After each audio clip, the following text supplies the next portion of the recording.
All right, hi you guys. Welcome to today's webinar. Sorry we're a couple minutes late. We were running through some tech issues, always tech issues. So anyways, thank you guys for joining us today. I'm really excited about the topic. It's something completely outside the box for NCHV, so should be interesting.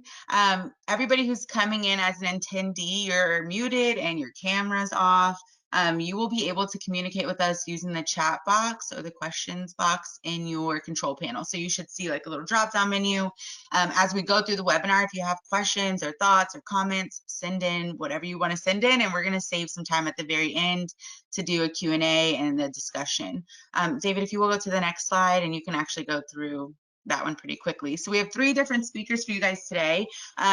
Laura is going to join us first, and then we'll switch it over to Christina, and then lastly, Jonathan. So we're going to cover a couple of different, or this topic from a couple of different angles. So real life experience, and then technical tips and tools to get you guys started. So we're going to kind of cover it all.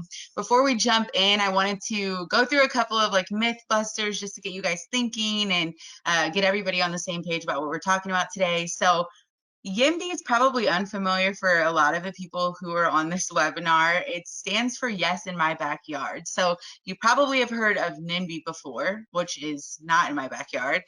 So what we want to kind of convey today in this webinar and leave you guys thinking about is how to be advocates for affordable housing development in your communities and overall just better community development practices as a whole. So we all know the affordable housing crisis impacts everybody. Veterans are obviously not an exception to this. The first myth I want to kind of talk about: homelessness is an issue that exists in other neighborhoods, but is not in my neighborhood. It's only in really expensive states. It doesn't affect me. So that is obviously false. What is true, homelessness is visible sometimes, and sometimes it's not as visible. But the lack of affordable housing, coupled with several other factors, increases homelessness, housing instability, contributes to inflows into homelessness, and it's happening in your neighborhood for sure. Second myth: I'm not a developer, so I have no control over providing affordable housing or creating affordable housing. This is also a myth. You can help by encouraging affordable housing development, any type of development really that you want to see in your community. You can also be an advocate in citizen participation opportunities for funding, for any type of resources to be channeled toward issues you care about. And we're going to get into that a little bit more today in the webinar. David, if you will take us to the next slide. Another myth: being involved in veteran housing issues is enough. So no, this is not enough. It's good to branch out. I know we usually stay pretty laser focused in our area, but housing issues again affect everybody, and veterans do have their own unique barriers and things that contribute to veteran homelessness. But as a whole, affordable housing, we can all kind of join together, advocate for that together. Lastly, myth number 4, are we at? No. Local leaders will not listen to me. They don't want to hear from me. This is false. In fact, there's actually tons of opportunities to participate in local decision making, both formally and informally. Some processes even require citizen participation. So there's definitely opportunities out there, and we want you guys to take part in them. That's the message we're leaving you with at the end of this webinar. So before we get started, we're going to do a quick little poll. And if nothing else, we'll use this to guide the Q&A and discussion at the very end. So you guys will see a question pop up on your screen. Here we go. So first question: would you feel comfortable talking to your local development decision makers about veteran housing issues or homelessness? So today, would you feel comfortable doing that? And local decision makers would be like your planning and zoning, your mayor, your county commissioners, your housing agencies, your community development departments, those kind of things. So we'll give you guys a couple of seconds to vote. You should be able to click yes or no. And then we have another follow-up question to this. So a couple more seconds. All right, let's take it to the next question. And so regardless of how you answered that one, do you know how to identify these types of opportunities right now? So if you had, you felt like you had an opinion about something that was up for discussion as far as development goes in your community, how would you be able to identify these opportunities? Would you be able to? Yes or no? I'll give you guys a couple more seconds to answer this one. I see a couple people still signing in, so we're just running through a quick poll, and then we're going to jump into slides here in just a second. All right, I think we'll wrap it up now. I can't remember. I think we'll see the poll results at the very end. So if you will take us to the next slide, David, I'm going to go ahead and turn it over to our speakers. Like I said, Laura will go first, Christina, and then we'll hear from Jonathan lastly. And I'll be back at the very end to host our Q&A. Thank you all.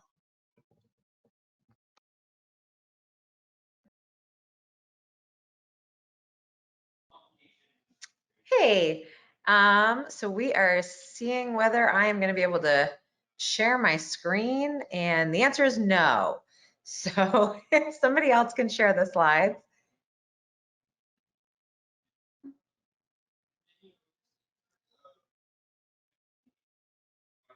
Awesome.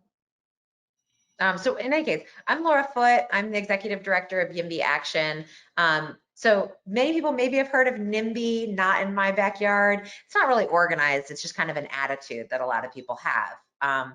They might say, I support housing in general, but some reason why I don't think it should be built near me, right? Every time housing gets proposed in someone's backyard, we all might come up with a lot of reasons. Oh, aesthetic changes, or I just don't know, it's gonna cause traffic. You know, people come up with a lot of different reasons. You know, my mother is the most guilty of this. An apartment building got proposed near the house where I grew up, and she was really skeptical about it. And then it got built, and one of her best friends moved into the apartment. And, you know, 10 years later, she would say, well, I never opposed that. In any case, all of that kind of general attitude that people might have where they don't want change maybe in their neighborhood, not in my backyard, has created a really big housing shortage across the country. And that's why the YIMBY movement, this is organized people coming out and saying, we need to affirmatively say yes to housing being built in our communities. So YIMBY Action, we are, if you can go to the next slide, they're out of order. Great, that's my fault. We have a housing shortage. So what we believe is that chronically across the US, we haven't been building enough housing. Next slide. This is really important in places where there are jobs and opportunity. That's where we have this net of bad housing laws and a lot of people saying they don't really want housing. And so that shortage pushes up against that net of bad housing laws. And you see lack of housing, especially in jobs-rich areas where people are wanting to move. There's opportunity, there's money, there's jobs. People want to move to the places that have, you know, a thriving economy. And that's where we see the negative outcomes of the housing shortage the worst. We have a housing shortage actually across the entire United States. And then, you know, we can all think of those top 10 cities where we know homelessness is a major problem. It's all because of this chronic shortage of housing. Next slide. Across the United States, especially renters, you can see are especially burdened by the cost of housing. So almost half of US renters, and this is actually a pre-COVID statistic, we know that it's only gone up from here, are rent burdened. In California, you can see it's extra terrible in California where we've had a lot of jobs growth, but across the country, renters are really cost burdened. Next slide. We kind of put this in these three categories of why do we care about the housing shortage? We care about it for equity reasons. We know that it is driving the racial wealth gap. We know that it is pushing people into homelessness. We know that it is a barrier to joining the middle class. We know that we care for the economy. It's costing the US economy more than $1.5 trillion a year. All of that drag on our economy, all this lost productivity by our inability to just build enough housing for all the people who want to live in our communities. And it's also driving costs to the environment. As people are forced to live further and further from jobs and opportunity, you have people commuting in, driving up carbon emissions. You know, we could have more walkable communities. We could have people living, you know, 15 minutes from their jobs. Instead, people are pushed to live an hour and a half. We have this entire mega commuting driving up carbon emissions. Next slide. What does this mean, you know, in particular cities? You'll see that we have high housing costs. And those high housing costs are also pushing people down into homelessness, are pushing people to mega commute, are pushing people into overcrowded conditions. So we have a combination of subsidized affordable housing. So the wait list for subsidized affordable housing is really, really long. We have a shortage of subsidized affordable housing. We also have a shortage of market rate housing. And veterans actually in particular, are using all different kinds of housing. There's some housing vouchers. There's some housing that's particularly for veterans. A lot of veterans are just people in the market trying to buy a home, but see that that cost of housing is out of reach. Whereas, you used to very easily as a veteran be able to afford to buy a home in almost everywhere in America. Now there's that gap. And you see people being pushed further and further out in order, the drive until you qualify is a real major problem. Next slide. We see that the middle class is pushed out and down, and we have people who are then pushed all the way out the bottom into homelessness. The market rate housing becomes extremely expensive. It's really important. Housing's really complicated. We have these kind of two pieces of the economy. We have the subsidized part of our economy where we have government spending happening, where we are directly trying to make housing more affordable. And we have a real shortage. We're not building that fast enough. We're not building enough of it, and we're not spending enough money on it. And also market rate housing. That's just housing that's built by, anybody, developers, people building their own home, any housing that's in the sort of regular market.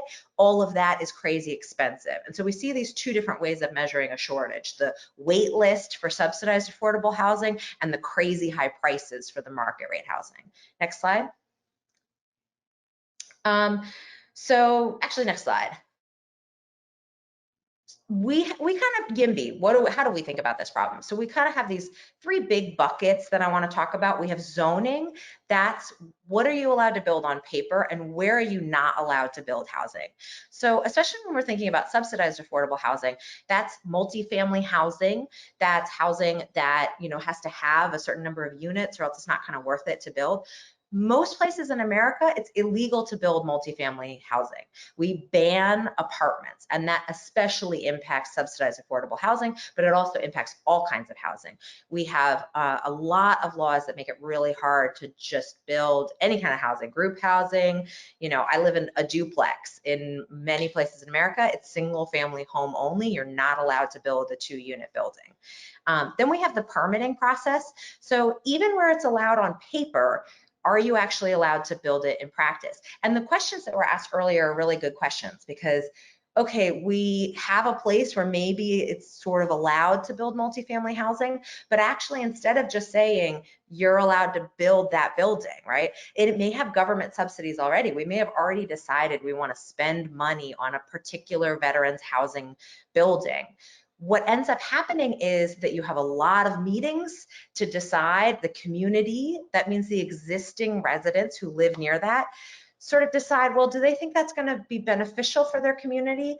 And that's where you get a lot of, fear. You get a lot of people talking in language that can be quite ugly. They will say things like some things that don't feel that ugly, but they don't want their community to change. They have a lot of fears about the kinds of people who might be coming into their community.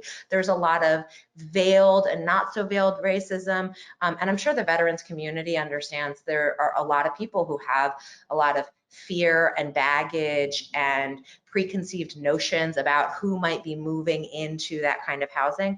That's where standing up and talking about why this particular building is so important, changing those narratives is something that YIMBY does a lot. We send people, we want people to go to those hearings, and we want people to put a face to that housing that might be coming into a community where people have a lot of preconceptions. The last thing we talk about is funding, and we need to spend a lot more money, and funding for housing gets really, really complicated, but I'm going to try to be fast. So if you want to talk more about funding and how we need to increase funding, ask me a question about it.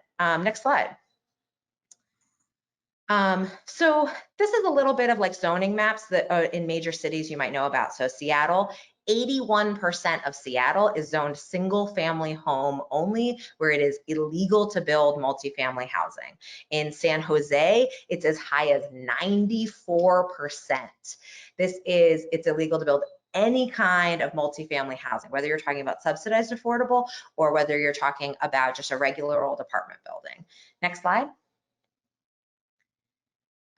The permitting process is something that I think when people are like going down to City Hall and we're gonna like talk about it, there's just tons of community meetings, and there's so many community meetings that you may think you've like spoken up for a project and checked. In a lot of places, they're going to have 15 community meetings. And all of that is stall practices. There are ways to tap the brakes. And when we're talking also about subsidized affordable housing, the funding that a lot of subsidized affordable housing has to piece together in order to make a project work, a lot of those fundings have timelines that are very sensitive in order to be able to apply for bonds and low-income housing tax credits and all this complicated funding sources. So subsidized affordable housing is actually especially at risk by this permitting process, the ability for local residents to appeal, to delay, to do lawsuits. All of that puts that housing especially at risk. And so you'll see that subsidized affordable housing often only gets proposed in lower income neighborhoods where they're more confident that people aren't going to be appealing and where people aren't going to be as fearful of that kind of housing coming in. Well, in a big picture, that means that low-income housing is more likely to be built in neighborhoods with less economic opportunity, with neighborhoods with less high-performing school districts. And so you see this pattern of segregation and of lack of access to opportunity really, like, just over the past, decades, we're more segregated than we used to be, especially by income. Next slide. I think the question that was asked earlier is a really good one. It's like, do you feel confident going and speaking up at your local city council and saying, I think we should say yes to this housing? The people who show up to those hearings are more likely to be older, are more likely to be housing secure, are more likely to be long time homeowners who feel very empowered in the current system to come and speak up and say, yes, I don't want this, I don't want any change. This is not going to benefit me. I don't want this coming into my community and disrupting my situation. And the people who feel the least confident and who are participating the least in this process are renters, are people who are housing insecure, are the people who would be most likely to benefit from the new housing. And so you get this whole bias in the system towards the housing secure and away from the people who really need housing. Next slide. Next slide. We're going to skip this one because that's more complicated, but it's true. We need more money for subsidized affordable housing. Next slide. So YIMBY, what are we doing in the big picture? We are an advocacy organization. We get a lot of people to come out and speak to government, and that takes place in a lot of different levels. So sometimes we're supporting, federal legislation like the Build Back Better initiative. Sometimes that means, which has a lot of housing funding in it. By the way, reach out to your congressperson about Build Back Better. And we also then all the way down to the hyper-local level where we're advocating for individual housing projects. Our big picture policies, we're fighting to upzone, especially in high-income communities, so we can build more housing in high-opportunity areas. We want to streamline permitting so that once we've made that decision that we're going to let housing go forward, in practice, that actually has to happen. We want the permitting to be over the counter. You shouldn't, nobody gets to appeal. When you go to the DMV and you want a driver's license, there's nobody there saying like, actually, I'd like to appeal and say, no, you can't get your driver's license. We've just decided that if you show up at the DMV, you can get your driver's license if you pass the test. That's the kind of permitting we should have for housing. We've already decided what we're going to allow and what we're not going to allow, so you should just be able to go down and get your permits. We need more funding for subsidized affordable housing. There's a bunch of broken incentives around who gets transit funding and all that kind of stuff. It's really complicated there. And then the last category is increasing housing stability. So tenant protections are something that are complicated and important. And if you want to ask more questions about that, I'm happy to go a lot into how do we do development without displacement, all of these things, but I'm going to try to keep it relatively high level. I'm already worried I've like wonked out on you guys too much. So next slide. Next slide. So yeah, we're doing advocacy. So we have grassroots leaders, we get involved in elections, we support individual candidates, and we get really involved in electoral politics, and as well as like individual local. So I don't know how many people have been involved in local advocacy before, but if you think that national politics is controversial, you got to come to your local city council meetings, because man, do people get mad at local city council meetings. Next slide. Grassroots movement, that's what we do. I hope you guys are having fun and decide to become a YIMBY member, or just decide that you're going to advocate for housing in your community. Next slide.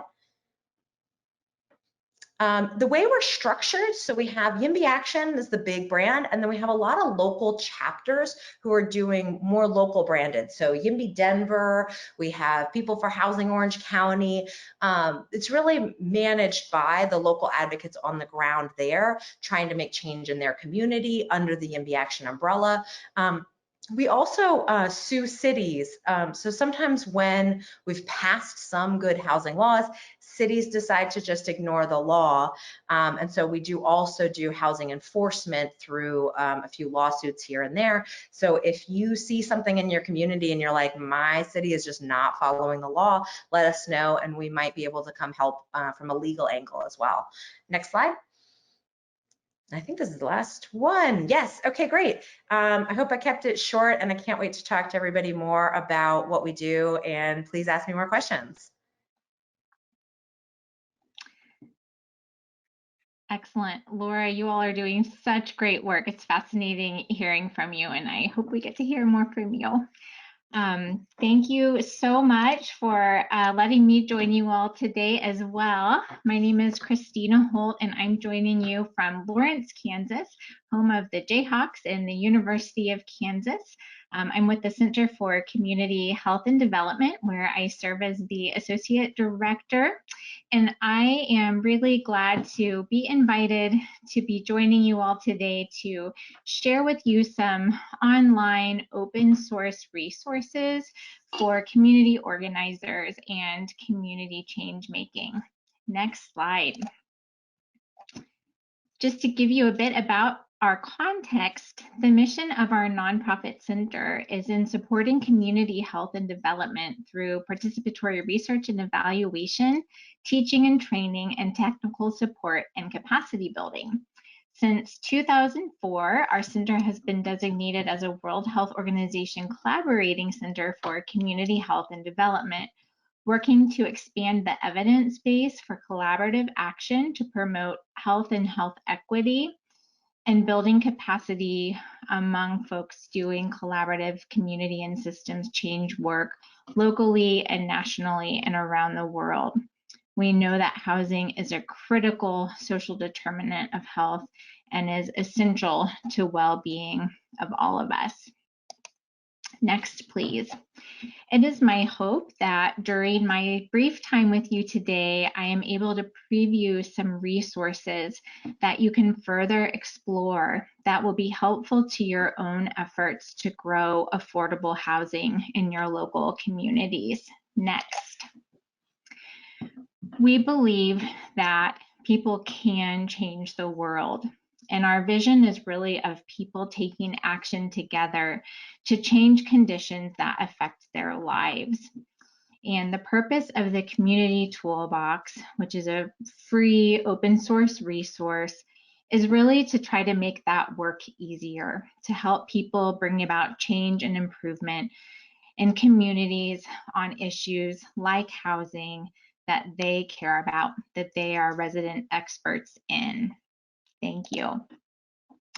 Over the past 25 years, our center has engaged in making available to communities practical how-to guidance for core competencies and skills needed for change and improvement, and has grown over the years to offer now more than 7,000 pages of free online guidance for taking action.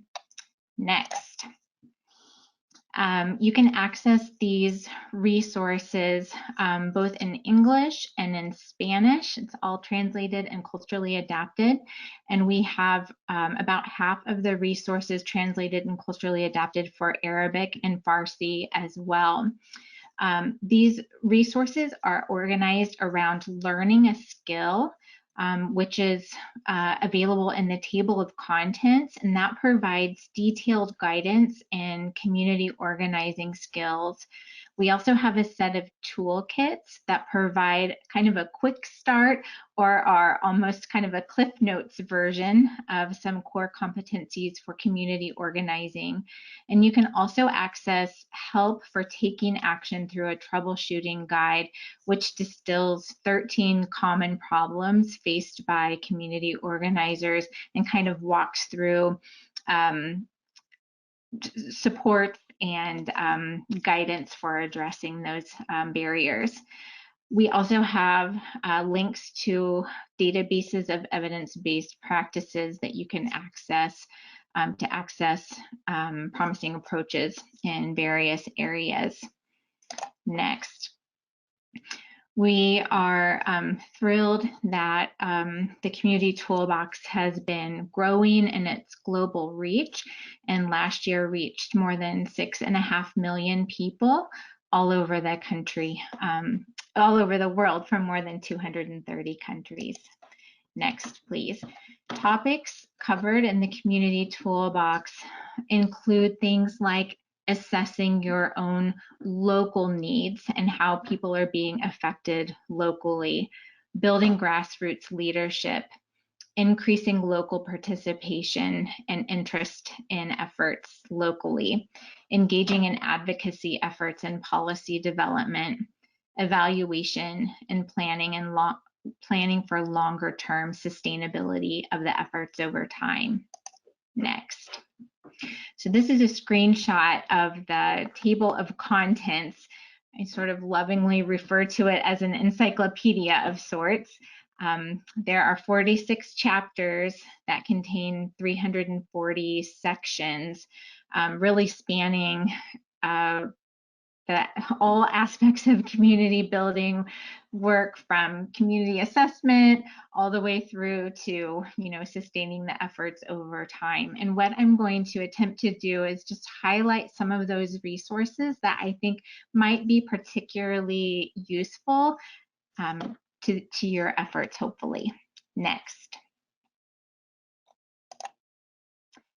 So from that table of contents, or that encyclopedia listing, if you click into one of the chapters, for example, chapter 7, which is encouraging involvement in community work, you will see a listing of sections that provide how-to guidance for skills related to, in this case, increasing participation, including how to engage people most affected by the problem, and analyzing stakeholders and their interests.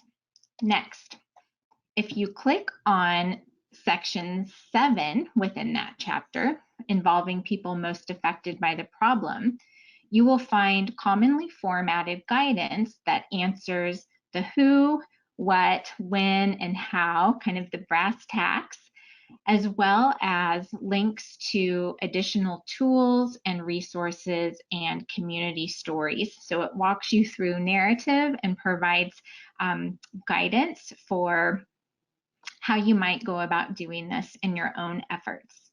Next. Additionally, each section has a checklist that walks through the highlights of that material. Next. Most sections also have real-life examples that feature different communities putting strategies into play. In this case, a TED Talk is featured about architects working together with residents on city planning efforts. Next.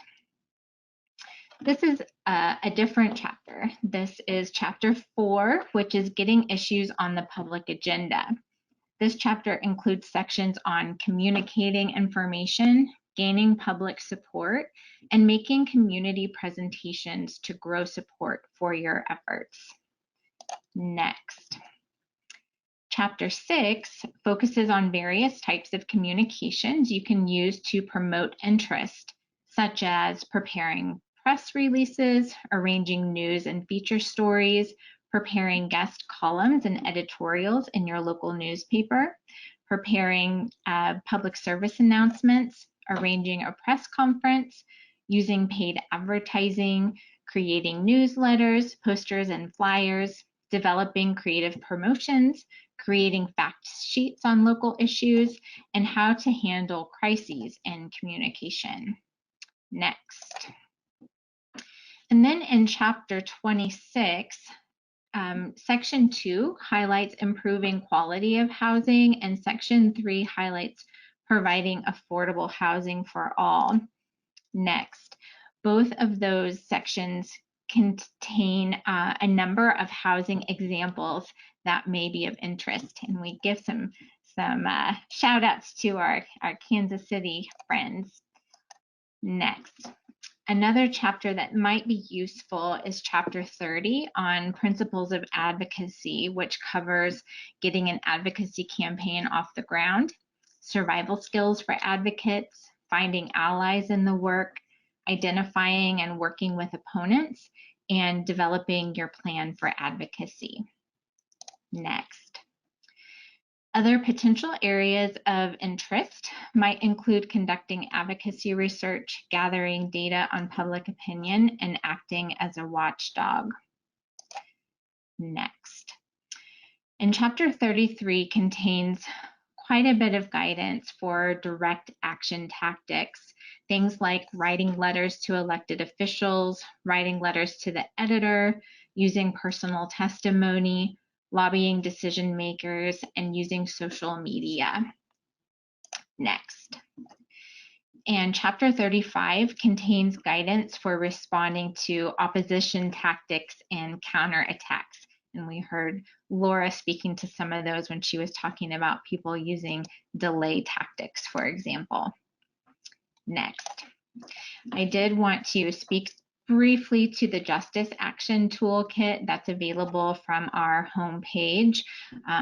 There are resources for anti-racism and working towards racial justice in its many forms. As we know, there's a lot of intersectionality between racism and housing justice issues. Next. The heart of the toolbox is open source tools for learning how to take action. The focus is on 16 core competencies for how to do the work. And these are those competencies that are covered in the toolkits and also covered in the Community Toolbox training curriculum. Next. We have worked with a number of different groups to develop action toolkits, which link into curated resources from the Community Toolbox and other online resources to support capacity building at scale around a shared framework for action. So these partners represent a handful of the groups that we have worked with to make customized links into relevant resources for their large-scale change efforts. I mention this to say that if these free resources can be helpful to your own efforts, we definitely invite you to do the same. And next, there are a number of opportunities to collaborate. We, of course, invite you to make use of these materials for your own learning and sharing with others in your community if they can be helpful. Also, we are continually adding and updating resources and tools and examples to the Community Toolbox. And if there are any stories that you would like to lift up, we always welcome submissions. And definitely, please feel free to reach out if collaboration may be of interest. Next. So I have my contact information here if any of you would like to be in touch. Thank you so much.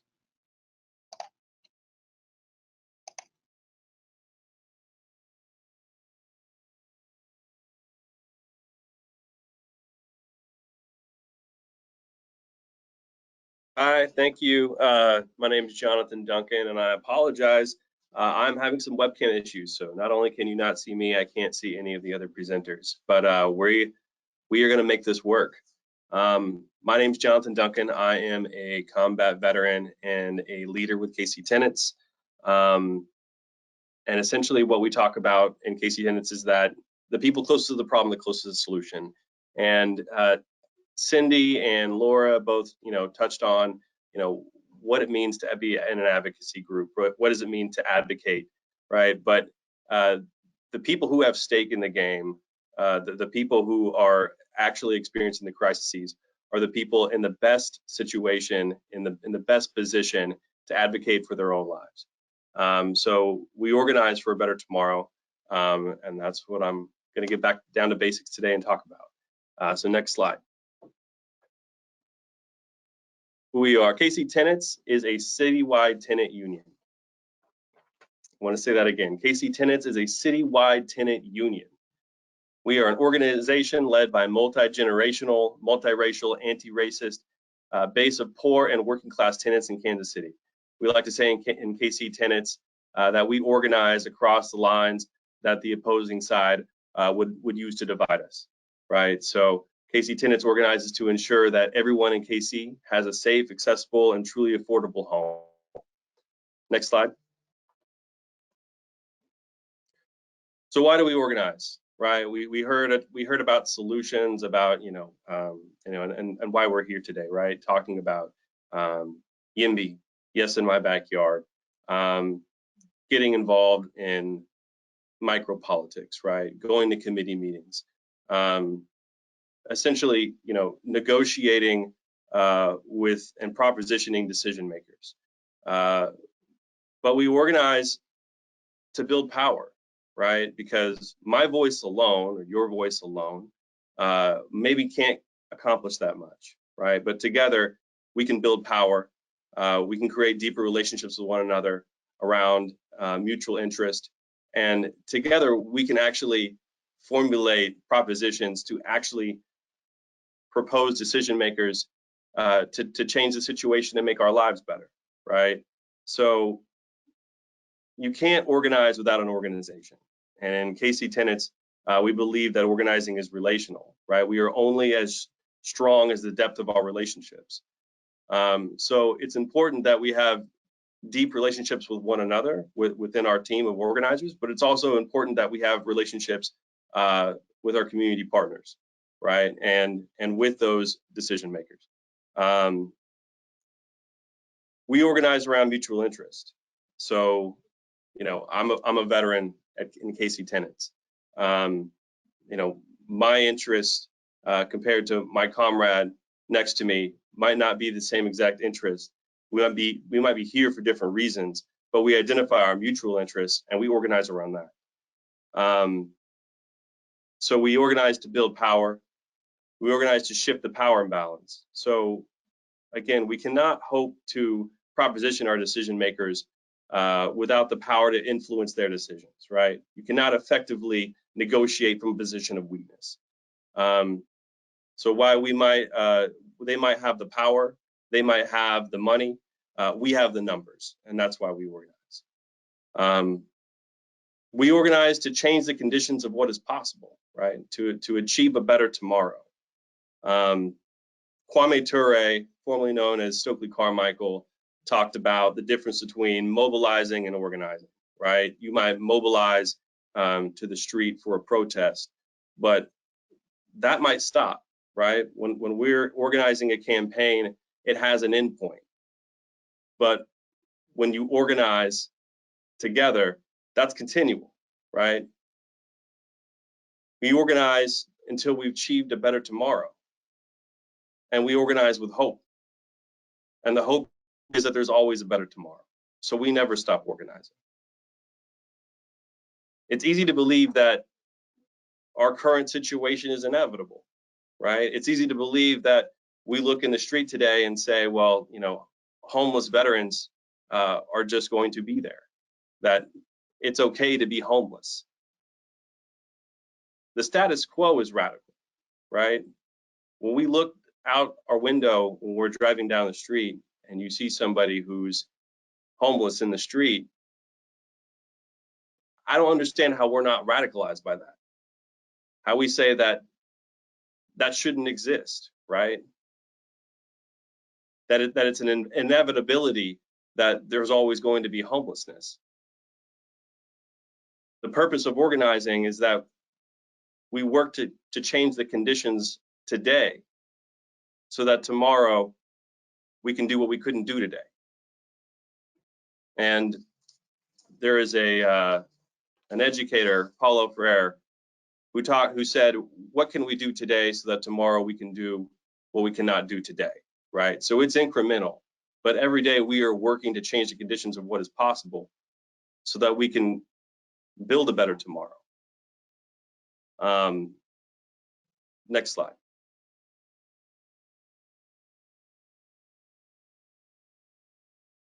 So we change our conditions through direct action.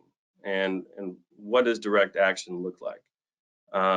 Direct action is essentially is bringing the crisis to its creators, right? So we collectively identify the crisis and the desired outcome. We identify the target and we force the target to confront that crisis either through negotiation or through escalation.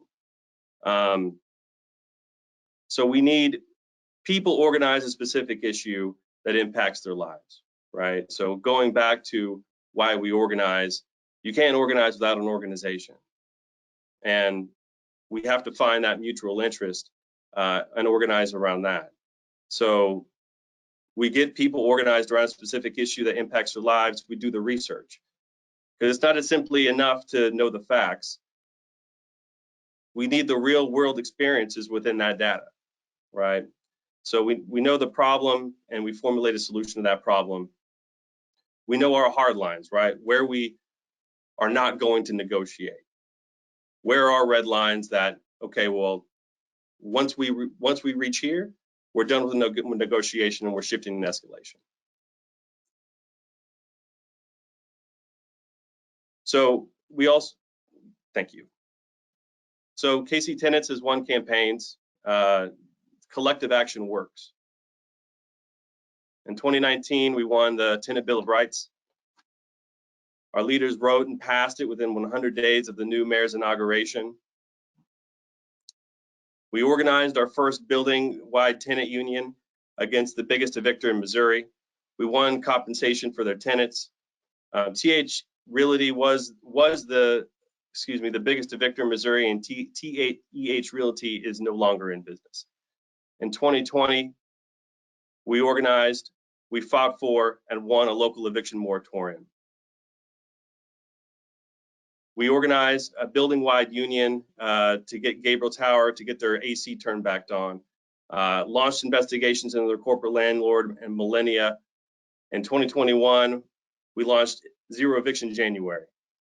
So this was a different type of campaign, hinging on escalated direct action to take matters into our own hands and end evictions, successfully intervening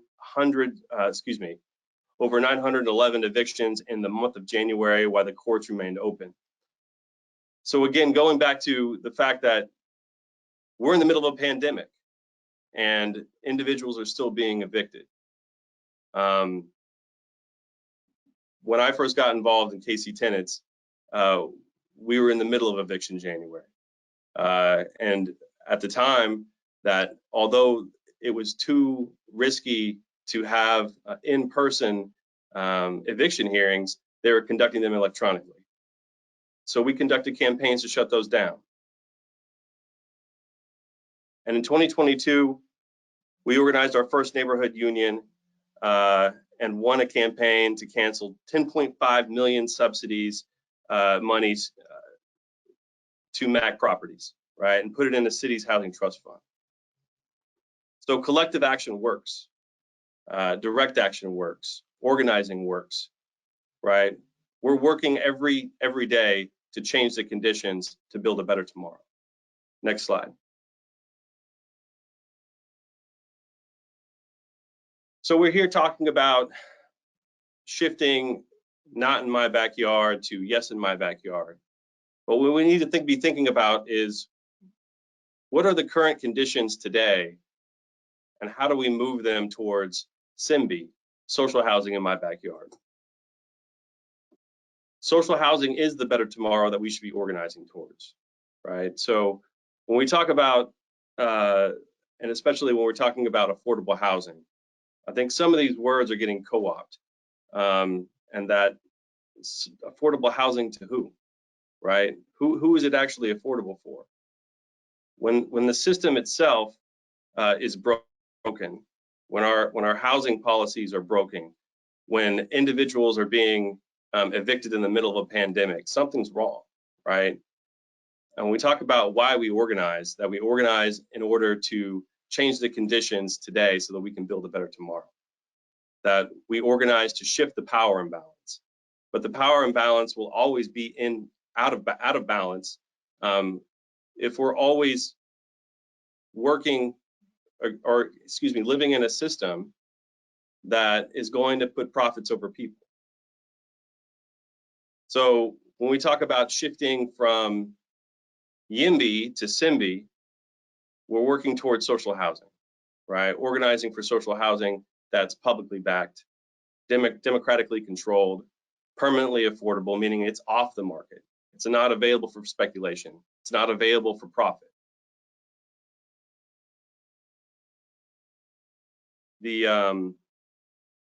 I think it's absolutely important that we recognize the fact that the status quo is radical, that the status quo, what we're living in today, is wrong. The fact that, you know, as a veteran, I'm one of the lucky ones who came home after serving and was able to, through help of my community of veterans, find access to mental health services. It saved my life. It kept me off the streets. But the fact that I'm one of the lucky ones and that we have others who aren't so lucky, the fact that we don't consider that as a radical condition that we are currently living in, we need to shift that mindset. We need to shift our framework of thinking into a frame of thinking that says that social housing is possible, that we don't have to live in a system where housing profits, the market, quote unquote, is going to dictate whether we're able to stay in a home or be in the streets, kicked out in the cold in the middle of a pandemic.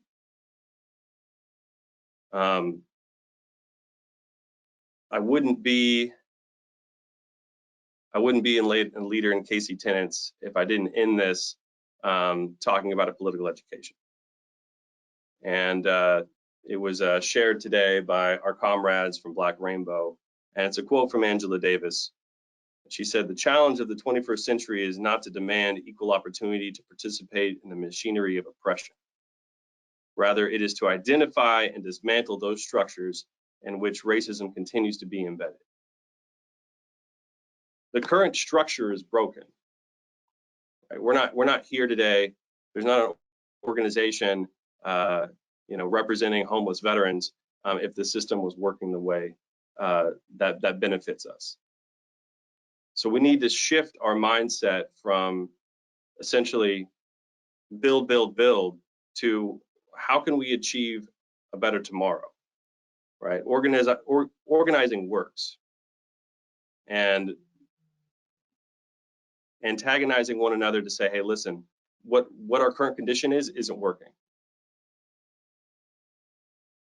We can build a better tomorrow, and I think it's through social housing. Thanks.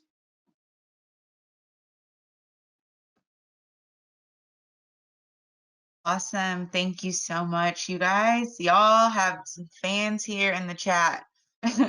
Lots of great feedback coming back. We're getting tons of comments. So give me just 1 second to get set up with the webcam again. We're going to jump on and discuss our poll, go through some questions and things you guys want to talk further about. So thank you again to all of our speakers. You guys will join me back on camera if you are able to, and if you're unable to, just make sure you're able to see the screen. I guess you can't see us anyway on camera, right, Jonathan? So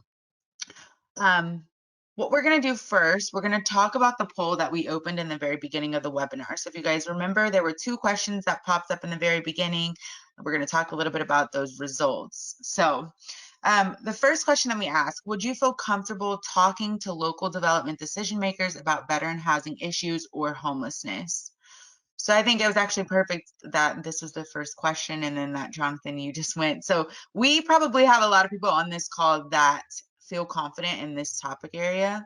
And the poll shows that 89% would feel comfortable talking about this with their local decision makers. Only 11% said no. So I guess to open this up to discussion, if you do feel comfortable talking about this type of topic, that's great. For the people who do not feel comfortable talking about it, how do we get them there? So any thoughts on that from our speakers?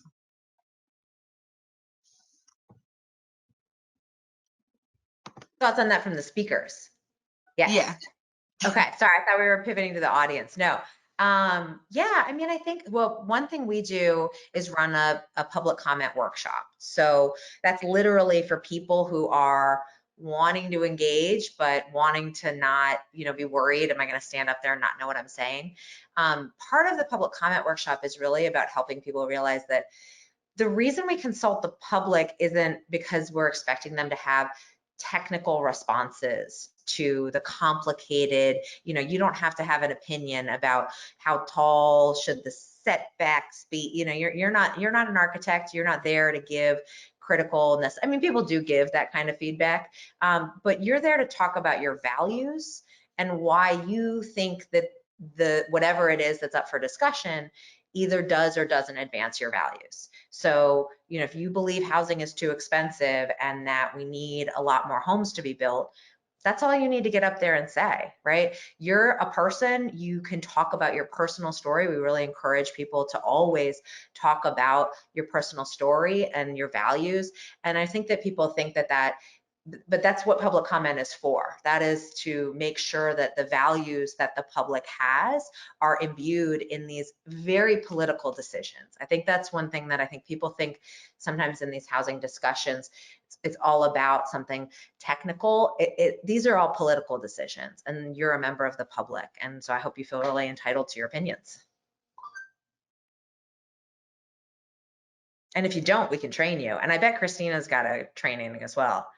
I was going to say, hopefully, if this question were asked again now, you might feel a little bit better about it with some additional resources and with the inspiration from Jonathan and Laura.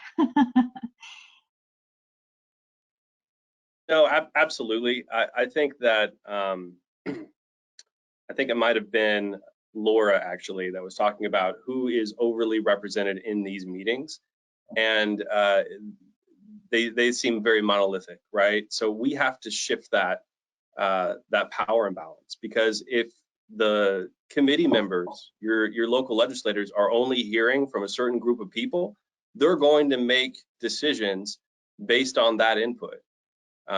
So we have to lift each other's voices, right? We have to tell our story, and we have to make sure that we're telling the story that is reflective of the place where we live. In Kansas City, half of the residents are tenants, but that's not who is being represented in these committee hearings. So we have to shift that. And again, I know I'm going to keep beating a dead horse, but that's why we have to organize one another, right? Because organizing is relational. It is about building that community. Good stuff. Okay. Still just so many good comments coming in, people loving all the work that you guys do. So the next question that we asked after that one, do you know how to identify these types of opportunities? And I will say a lot of the stuff that was coming in the chat throughout the webinar kind of builds off the same question. So people that are, they're fired up, they want to get together, they want to advocate. Where do they identify these types of opportunities and how do they do them?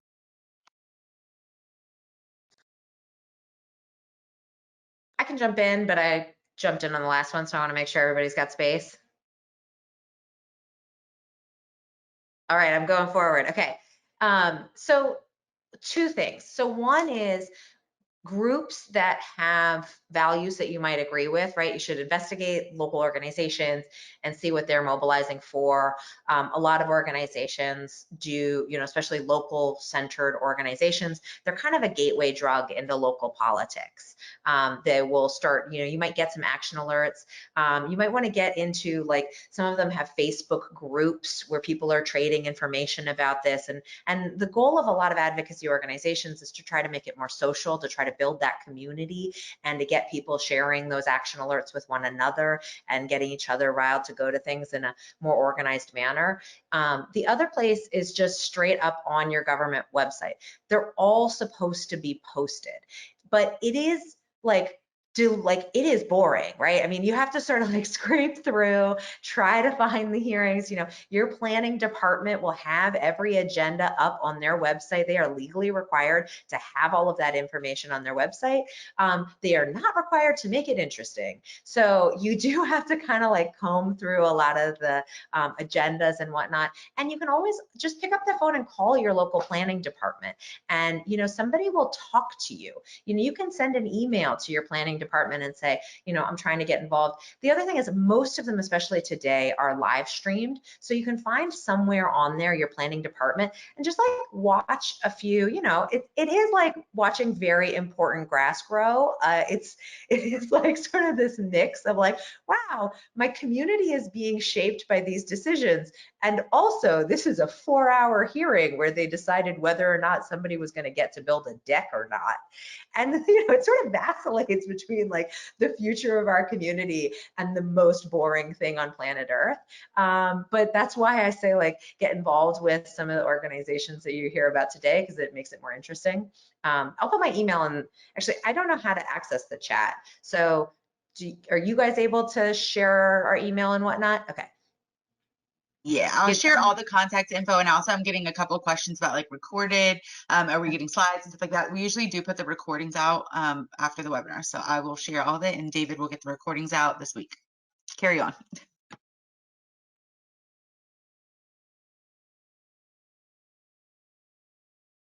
I think, Jonathan, you might have gone unmuted in the beginning when we were talking about how to identify these topics. I want to give you a chance to comment if you want to.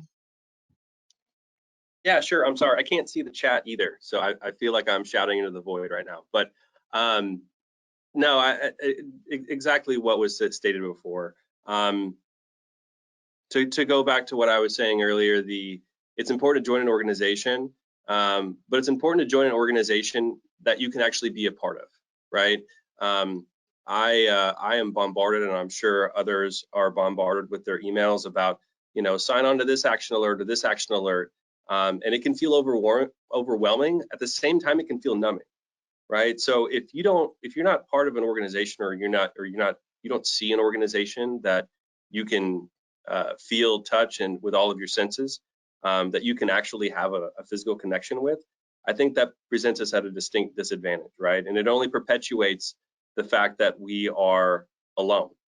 And the whole point of organizing is cutting through that. And understanding that we're not alone, that we're part of a community, and that we can speak with one voice, with a collective voice. So again, I think it's important to, and I know the pandemic has only perpetuated this, right? And we face it in KC Tenets about having to conduct meetings via Zoom. But it's important to at least be able to connect with the organization and the organization's leaders and members. Right. Okay. And then, Christina, I know it might be a little bit off topic, but and you shared a lot of great resources for people who are asking questions like, how do I start, or what kind of things should I be writing, or how should I be approaching people?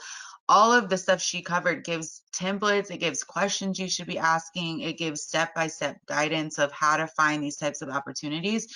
But I want to give you an opportunity to answer the question as well. I know it might not be housing specific, but do you have an idea of how to find opportunities to bring anything you want to bring to the attention of your local elected officials or leaders to the table? Yeah, I definitely agree with Laura and Jonathan. It's, find your people. So, where you are, there's likely other people who care about these issues. and they might already be organized, or maybe they're not, and maybe you can be the one to instigate it. But start asking around, start looking and seeing, maybe your community, maybe your community health plan has prioritized housing. Maybe, who knows what is already going on in the community, but try to find that. And then there, the groups that have interest are likely already looking at, okay, what does the city commission have that's coming up on the agenda, where it's going to be relevant, where maybe we need to be organized to, to come and say something, or, be talking to the community about what's being proposed and that sort of thing. So definitely think, first learning and seeing what's already going on, and then figuring out, how you can contribute and join, or, maybe instigating something if there isn't something already going. Great. Yeah, I would say that. And also, in like a roundabout way, this webinar did the very thing that you're saying. Find people that are close enough to what you're advocating for and join them. You know what I'm saying? And kind of snowball from there, because not everything is going to start with like affordable housing or veterans or homelessness, but all of the stuff like is centered around housing usually, and or just good community development practices. So find something that you guys can align over and join together. So for the people who are on and asking very technical questions, I want to kind of shift gears a little bit. We had a couple of questions about policies and specific examples. So any of the speakers really could chime in for this, but can you guys give us any specific policy examples or local jurisdictions that do have really great housing policies that people should be looking at?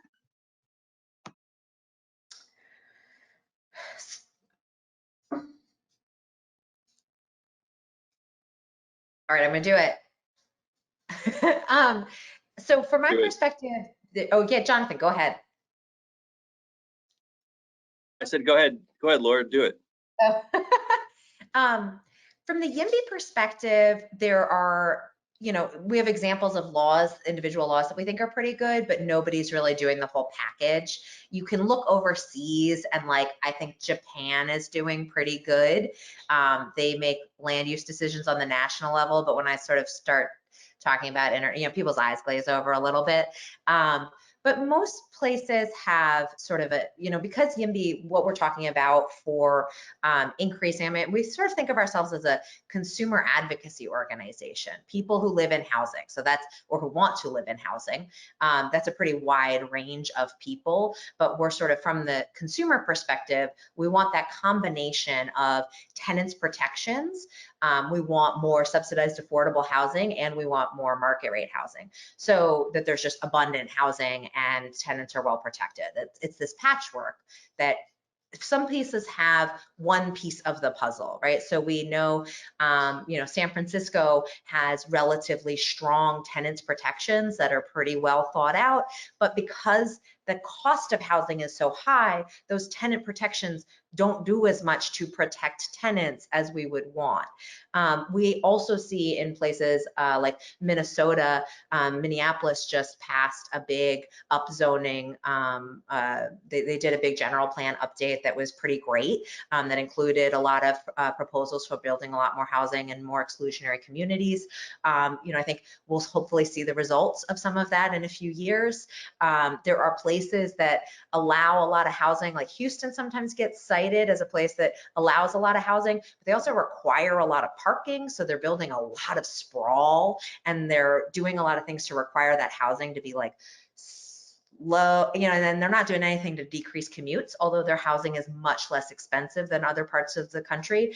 So you can sort of point to all of these little examples of places where people got a piece of the puzzle right, but there isn't really a city in America that's getting the whole package right. Knock on wood, we're gonna turn that around, in my opinion. I agree with Laura.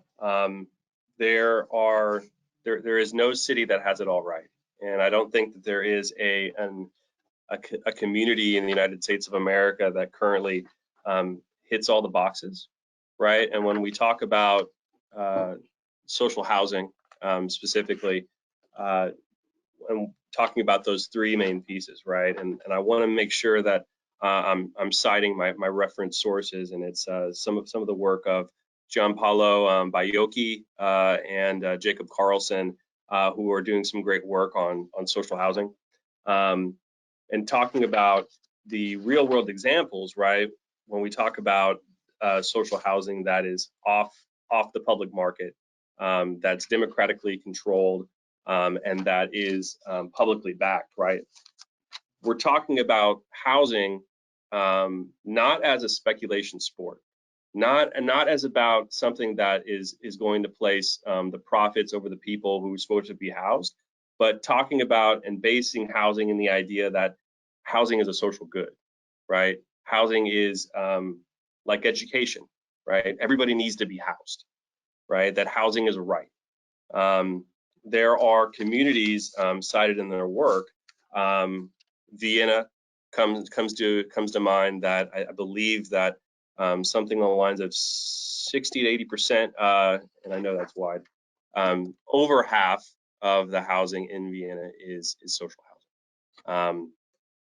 But again, even Vienna, I don't believe that is completely democratically controlled, right? But there are examples out there that we can talk about, social housing versus affordable housing, social housing versus trickle down housing, right? And what the differences are, and how we can go about incrementally achieving the steps to get there. But again, I don't think that we're going to be able to do it in one fell swoop. And as Laura said, there isn't a city anywhere in the United States that has currently checked all the boxes.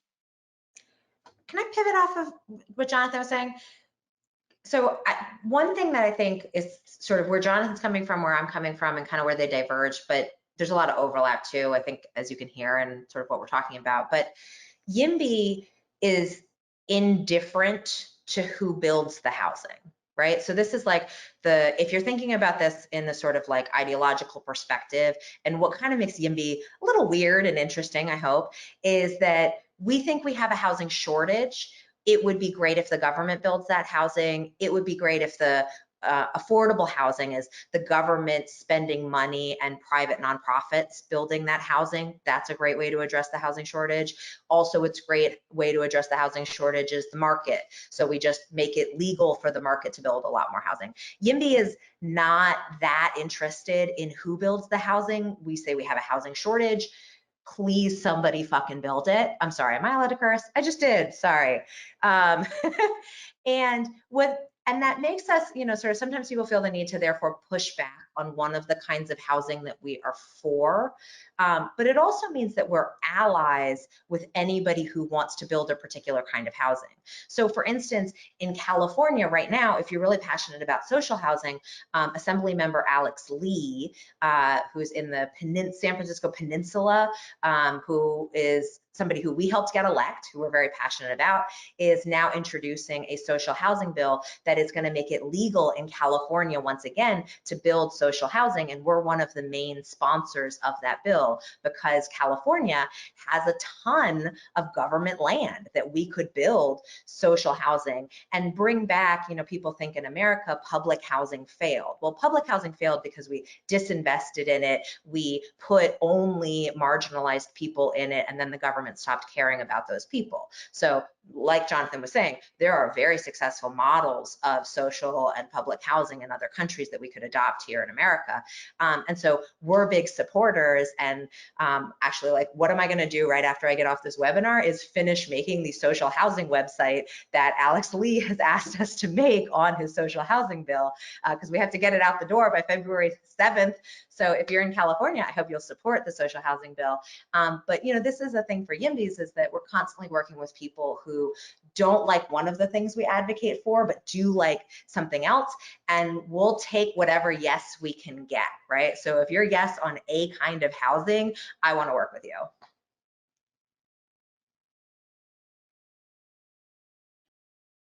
Good stuff. There's one clarification question that just came through. Is YIMBY all housing is good housing? So I want to make that distinction now. Yeah. Yeah, I think the only kind of housing that we are sort of against is real sprawl. So where you're sort of like we do not want to pave over the earth in subdivisions, right? What we want is denser, vibrant, walkable communities. And so where we have existing suburbs, we think we should be densifying those, and especially that means near jobs and opportunity. Maybe they mean something else by type of housing. I don't think there's a type of housing that we're against. I mean, I think that sometimes we want to, I think it's worth arguing sometimes when you're talking about limited government money, should we be spending it on temporary shelters or on like a housing first building, permanent supportive housing? There's like some argument to be made. We don't get as involved in that because we're like, we should just be spending more money on both of those kinds of housing. But in general, there's not a kind of housing that we're opposed to. I mean, I think we're for building codes, so you know the housing should be safe and like up to code. But I don't think there's a kind of housing. I don't know. Maybe someone can come up with a kind of housing. I'm not very pro igloo, but that doesn't come up very often. Yeah, I would say as a baseline, like standard, building codes, no substandard housing. But I think also you kind of feed off of what's appropriate for your neighborhood, right? Well, so that's where we push back, right? What does that mean, appropriate for your neighborhood, when most neighborhoods have been designed to be exclusionary?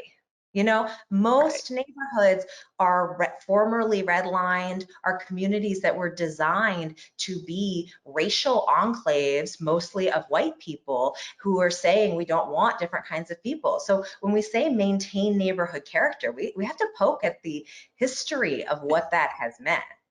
Right.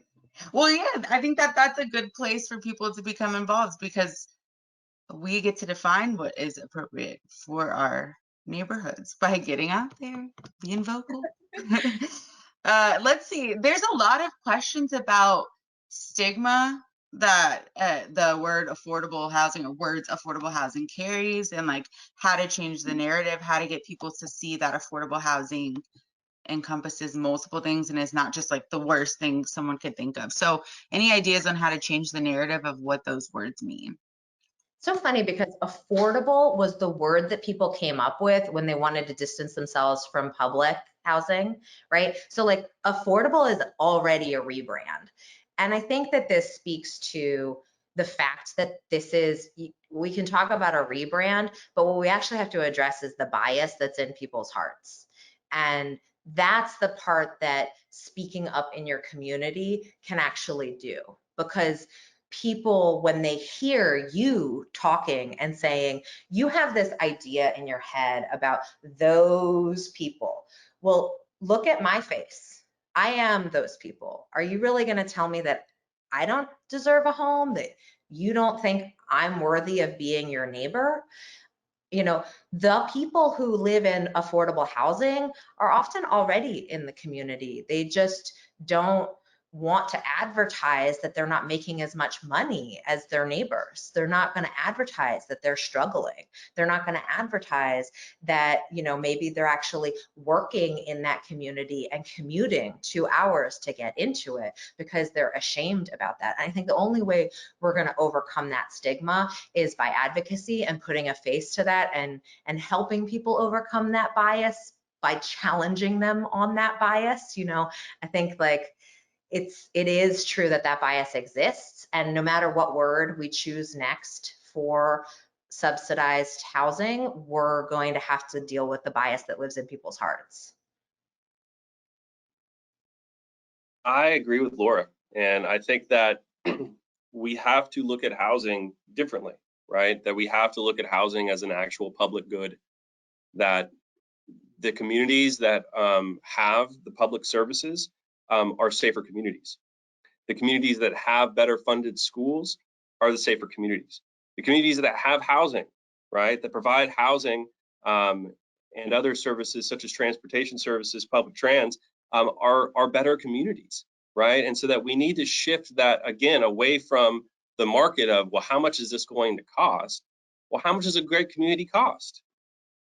Right? How much does it cost to have a great community, right? How much does it cost to keep my neighbor housed, right? When we have to look at quote unquote what is affordable to whom, right? What is, you know, in Kansas City, $1,000 for a 1-bedroom is, for some people would say that's affordable. I disagree. The rents in Kansas City over the last year have risen 34%, right? Because the market has deemed it appropriate to do so. And as one of my comrades appropriately said, so aptly said, that if you are evicted because you can't pay rent, right, or you are deemed gentrified out of your neighborhood, it's just eviction without your day in court, right? So, you know, affordable to home, and what happens to displaced people when the rents are so high that you can't live.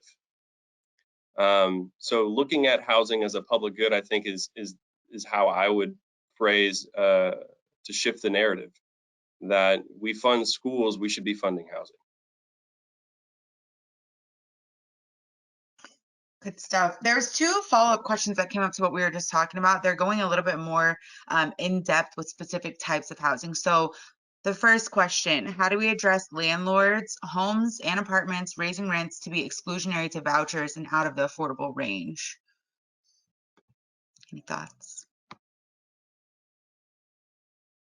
You say that one more time. Sure. Yeah. So how do we address landlords who might be raising rents to basically be able to push people with vouchers out? So to exclude voucher holders and make it outside of the affordable range. I mean, we're seeing it here in Kansas City. You know, we're seeing essentially, again, and I hate to keep on that. I don't hate to keep harping on it because it's important. The market itself is violent, right? That essentially is violent, right? When your building gets sold, which happened to tenants here in Kansas City, and you are essentially slapped with, hey, your rent's going up by $200, $300, and you're on a fixed income next month, you can't live. That is violent eviction without a day in court. So again, I think the way that we address landlords, the way that we address gentrification, the way that we address the systemic issues that are so violent against our communities is that we organize. I'm getting feedback from the audience and they agree. So it's the webinar is working. Can I disagree a little bit? Yeah, sure. I think so it's worth thinking about the whole way that we do a voucher system, right? A voucher system is this idea, we're going to give you a voucher and you have to go out into the market and find a landlord and get them to take the voucher. So there's 2 different ways that you can sort of experience, well, through many different ways you can experience bias, but there's landlords who refuse to accept vouchers at all. That's what's called source of income discrimination. And that's something we can make illegal.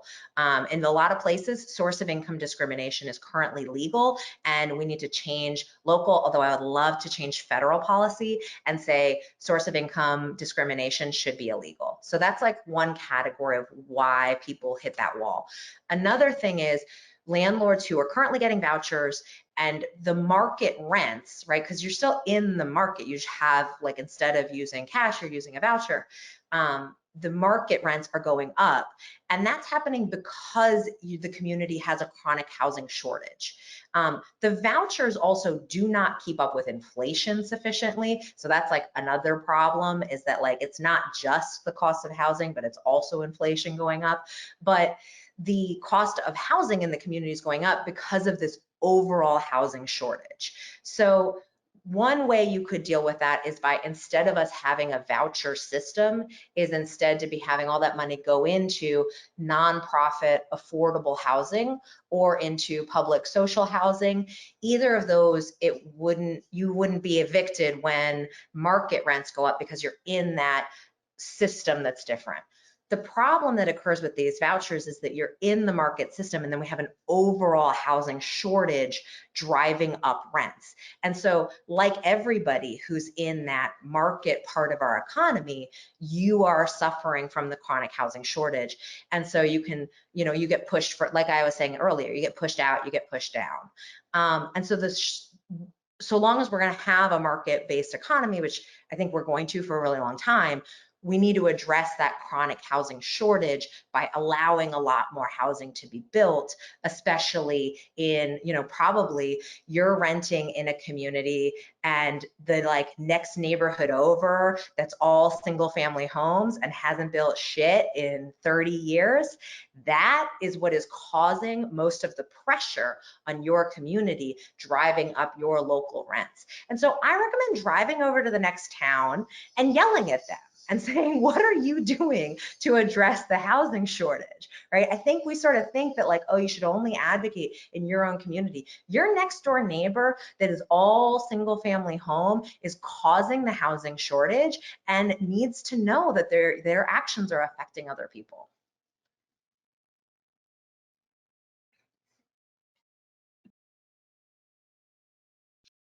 I definitely want people to leave the webinar thinking about the different types of housing, and then also thinking about the long-term implications of the choices we're making right now. Because, just like how you guys were saying, you can fix one problem, then another problem pops up. So just think far and wide and long about all of the things we're saying. Another question. Yeah. Oh, I was just going to quickly add that there's a local coalition that's working on a source of income discrimination policy, getting that into place. And I know Casey Tenants just recently did that. And there's some examples that you can look to try to get something like that into place. And I did send to Jasmine a link that I think she'll be able to share out with folks some examples of different things different communities have done if you just want to kind of get some inspiration of, some ideas you might do locally. Great. Yes, definitely. Any resources and stuff we'll share with the copy of the presentation for today. There's more questions pouring in. I saw a question about home ownership. I saw questions about abandoned buildings and taking over things that are empty and repurposing them for housing and things like that.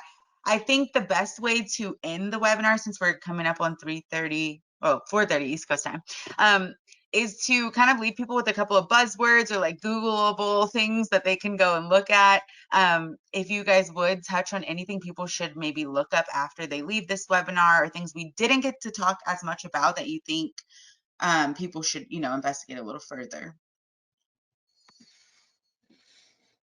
Oh my gosh, I mean, it's housing. It's there's so many things. Accessory dwelling units, down payment assistance programs. I don't know. I'm throwing out buzzwords now. Yeah, that's good. That's great. Because a lot of the questions are well, would this be appropriate? Or how do we address this? Or, I think one of the ways that people should start when we leave this webinar is familiarize yourself with what is possible and what is already happening in your community, and then what you want that isn't happening. You know what I'm saying? So it'll be different for everybody on the webinar. So yeah, ADUs. It's also worth putting things you want. Sometimes things you want are at odds, right? I want everything to look like the quaint New England town that I grew up in. I also want it to be affordable. Well, the quaint New England town that I grew up in is not affordable. Nobody who works in that town can live there. And that's because they haven't built apartments in probably 40 years. They declared the whole town historic, and no apartments have been built in that town in years. It is super, super, super, super cute. And I love how cute it is. And that's at odds with my desire for people who work in that community to be able to live in that community. And so sometimes we have to take our values and see where they are at odds with one another and find a middle ground, which is maybe if they built some apartments, it wouldn't be the end of the world.